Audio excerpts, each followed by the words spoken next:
Alright, first and foremost, I'd like to give all praises, honor, and glory unto Yahweh, Ba'ashem Yahushai, Ba'ashem Harokakodash. Double honors unto the apostles and the elders of great millstone that surely do well. Peace and blessings goes out to the Archium, the brethren, you know, that push this word in all sincerity. I with all diligence to say brother Matt and I are here once again to do another lesson to edify Lord's flock. And this lesson gonna be about reincarnation, since that's the topic at hand in the world right now. Among the ministry, bringing out reincarnation, and these Christians can't seem to grasp the simplest concept about it. And I'm just gonna bring a few precepts here just to prove that reincarnation do exist. And one scripture of the bat, you can bring to prove that reincarnation do exist is the example of John, which Yahushai spoke about John and said this is Elias, which was for to come, which would have been Elijah. So John, being Elijah, was one example, and a great example because it came from the mouth of the Lord himself, that he was Elijah, which makes sense when you look up the word, when you look up what reincarnation mean. So I'm gonna get this.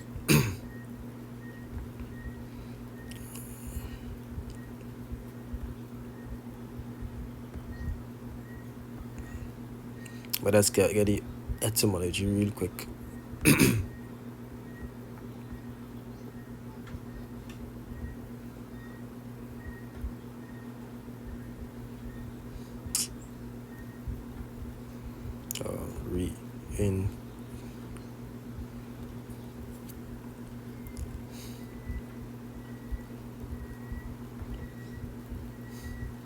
It says reincarnation, fact of repeated incarnation, state of being embodied anew, from which means back or again, plus incarnation, meaning a new embodiment. Let's reincarnate. It says incarnate anew, from back again, plus incarnate, or else a back formation of reincarnation. When you look up the word incarnate, it says clothed or embodied in flesh. A back formation from incarnation, or else from late Latin incarnatus, made flesh. Past participle incarnare, to make flesh, be made flesh, to make or form flesh, as in healing a wound, and form in from 1970s, where it means to be made. So it made flesh, and the means back or again. So you made flesh again, and the reason why I made flesh again is because the spirit doesn't die. The spirit doesn't die. So in order for the spirit to dwell on earth again, seeing that the flesh goes to the dust, the flesh goes to the dust and turn back in, and give back the ground the elements that it was made of, to come again and to live again on the earth with the spirit. What the Lord need to do, the Lord need to create a new flesh or a new body to house that spirit, because this is what this flesh is, a house, for our temple for his spirit. So John being Elijah means that that was Elijah's spirit, just in a different body, which is as simple as it gets. We ain't saying that is exactly the same as he looked when he was back then with Jezebel and in Kings. It's just that it is his spirit. The Most High took his spirit and put it in a flesh again through the normal procedure of male and female intercourse and having sex and coming back. Now, if you can't seem to grasp that, then you have a lot of things that you're gonna miss out in the scriptures, because a lot of things, the scriptures is based on reincarnation, judgment, on who the Lord is, the Lord coming to die for his people, why he came to die. All these things are based on reincarnation. So you're gonna miss out a lot of these parts. But we'll get this precept here. The first precept I prepared was Revelation 1 and verse 7. It says, behold, he cometh with clouds. I like to start with this precept. Okay, it makes you think. It says, behold, he cometh with clouds, and every eye shall see him, and they also which pierced him, and all kindreds of the earth shall wail because of him, even so a man. See here, the scriptures say, and they also which pierced him. Now we know those who pierced him lived 2,000 years ago. So it have no 2,000-year-old man, dwelling on the earth today. So, in order for them to see him, what would need to be done? They would need to come in the flesh again to see him. So that is the reason why he say, even and they also which pierced him, because they coming back to receive their judgment. They are coming back to receive their judgment. You forget them. See? So in order to battle this, or to debunk this precept here, would need to show evidence of men who were Roman soldiers 2,000 years ago and still living to this day. And you cannot.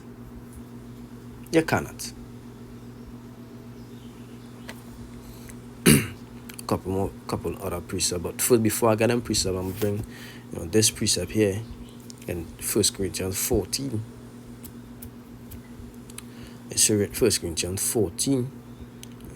Showing where I'm going at 14 and verse 32. It says, and the spirits of the prophets are subject to the prophet. So, and our spirit, but so like when our prophet die, or a prophet back then, for example, using the example of Elijah again, him being a prophet back then, him having that spirit of prophecy on him, when he comes again, what do you think he's gonna do? He's gonna prophesy. And the same applies to all the men that were prophets back then, that were teachers back then, or that were apostles back then. They're gonna have that same spirit upon them this day.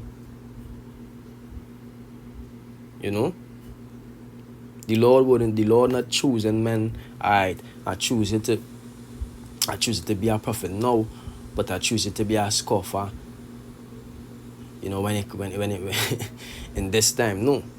Prophets back then are prophets now, and scoffers back then are gonna be scoffers now. See? So if you denied the Lord back then, if you were one of them that say, crucify him and let his blood be upon us and our children, guess what? You're gonna face great judgment now. And you're probably facing your judgment now as we speak. Because judgment is a continuous thing with the Lord. Judgment, the Lord don't have no set judgment date. They say, alright, this is the date for judgment, and everybody gonna come before man. They're gonna have a long line. No, you're seeing judgment every day. The scripture said that every day that is judgment come to light. So there's a continuous, arrangement of judgment. To prove that, we can 2 Corinthians 5 and 42. It says, and he said unto me, I will liken my judgment unto a ring. And our ring is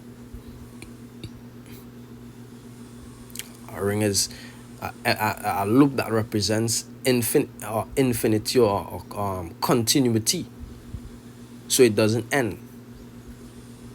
It have no beginning and it have no end to it. Or a circle, same thing. It have no beginning and it have no end point. It's just a continuous loop. It says, like as there is no slackness of the last, even so there is no swiftness of the first. So with that precept being read now, we'll jump to my first example of spirit being subject unto a prophet. This is Revelation 10 and verse, I'll start from verse 9. It says, and I went unto the angel and said unto him, give me the little book. And he said unto me, take it and eat it up, and it shall make thy belly bitter, but it shall be in thy mouth sweet as honey. And I take the little book, which that little book represents the scriptures, right? Especially the true understanding of the scriptures. It represents the scriptures, And it says it's gonna be sweet in your mouth as honey, and bitter in your belly. And that bitterness represents the hard truths that we have to accept, the afflictions. And as the scriptures say, a man, he that increaseth in wisdom, increaseth in grief, or increaseth in sorrow. I think that is Ecclesiastes 1:18. That is where the bitterness started. And I took the little book out of the angel's hand and ate it up. And it was in my mouth sweet as honey, and as soon as I had eaten it, my belly was bitter. And he said unto me, thou must prophesy again before many peoples and nations and tongues and kings. And again, in order to debunk the scripture, I would need solid evidence of John the Revelator, or John the disciple, leaving the island of Patmos and going on preaching. And some people are so naive, they so want to deny that reincarnation exists, that they use the scripture to say that John did come off of the island of Patmos, which that is incorrect. You can't deny the truth. You can fight this as much as you want, but you can't deny it at the end of the day. Because like Elijah came again as John the Baptist, so John the Revelator again can come as somebody else. You understand? Because they would say, when you bring the example of John the Baptist and Elijah, they would say, but that is Elijah's spirit. So who you want it to be? Exactly, that is the point. That is the point. It's Elijah's spirit. That is who you are. You are a spirit. This flesh is just a body, to house that spirit. But your flesh is not you. Your spirit is who you are.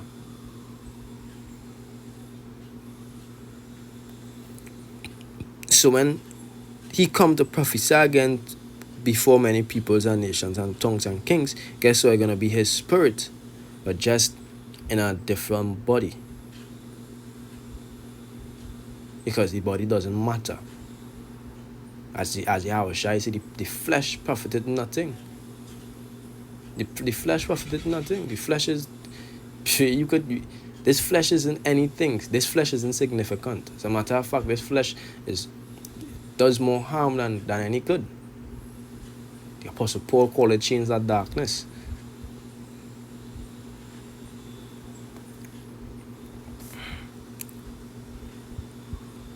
It's Job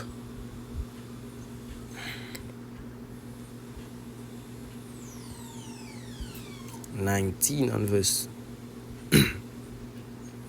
I'll start from verse 25. It says, for I know that my Redeemer liveth, and that he shall stand at the latter day upon the earth. And who is our Redeemer? Yahweh Shai. And though after my skin worms destroy this body, he's talking about his death. When he died, and his body is put into the grave, his spirit is sent up to the Most High, into the heavens, and his body decay, through rotten and through worms and through wherever, insect destroys this body. Say, yet in my flesh shall I see God. How we gonna do that? Because he gonna get a new body. He gonna come again and he gonna inhabit. He gonna be a new body, whom I shall see for myself, and mine eyes shall behold, and not another, though my reins be consumed within me. So he's saying, hey, in the last days, in the latter days, when the Redeemer come and stand upon the earth in the latter day, which Yahweh promised to do. He said, Job speaking here, he said that he gonna see the Lord with his own eyes. he gonna see him for himself. So he's saying that, hey, I gonna be there, I gonna be there, present. How does that happen? Reincarnation again. You can't deny it. And if you want to scoff, you could bring your reasoning. You could try to explain what this means. If it's not reincarnation, explain what it means. I would gladly like to see what you people think this means. Bring this last piece up.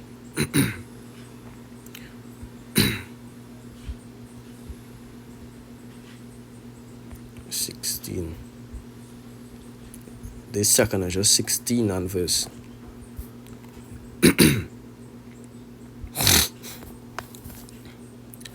So, I'll start from verse 14. It says, behold, the plagues are sent and shall not return again until they come upon the earth. The fire is kindled and shall not be put out till it consume the foundation of the earth.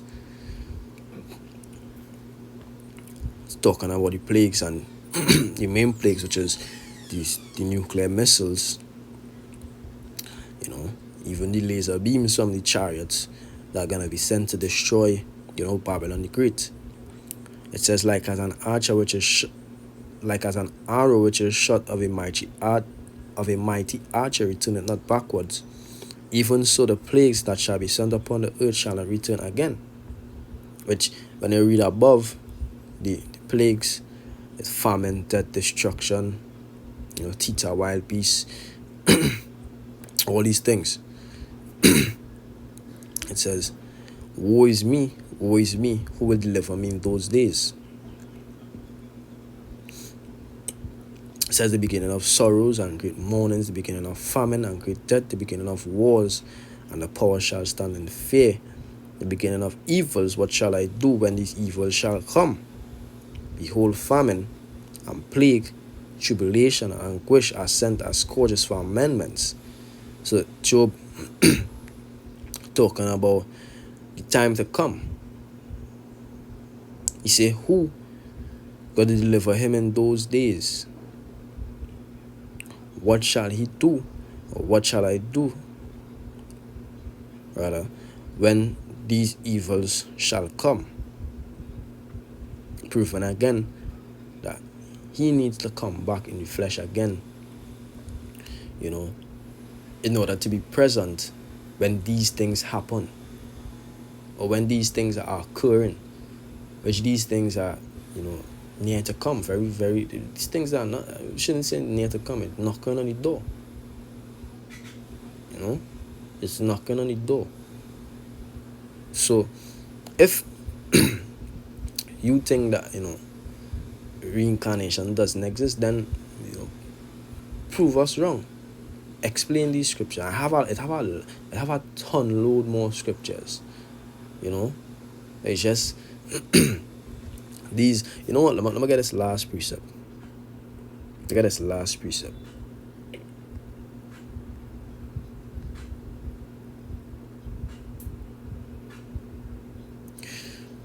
It's Ecclesiastes 1 and verse 10. It says, is there anything whereof it may be said, see, this is new?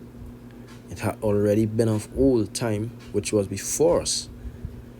There is no remembrance of former things, neither shall there be any remembrance of things that are to come with those that shall come after.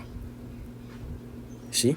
So you can't even look at You can't look at anything and say this is new. Everything that is now existed before us. But King Solomon said, there is no remembrance of former things. So even though, men live back then, they have no memory of what happened back then, because the Most High wipe out that from his spirit. So you're coming with a clean slate. You have no memory of the past, or who you was, or what it was like, or what happened.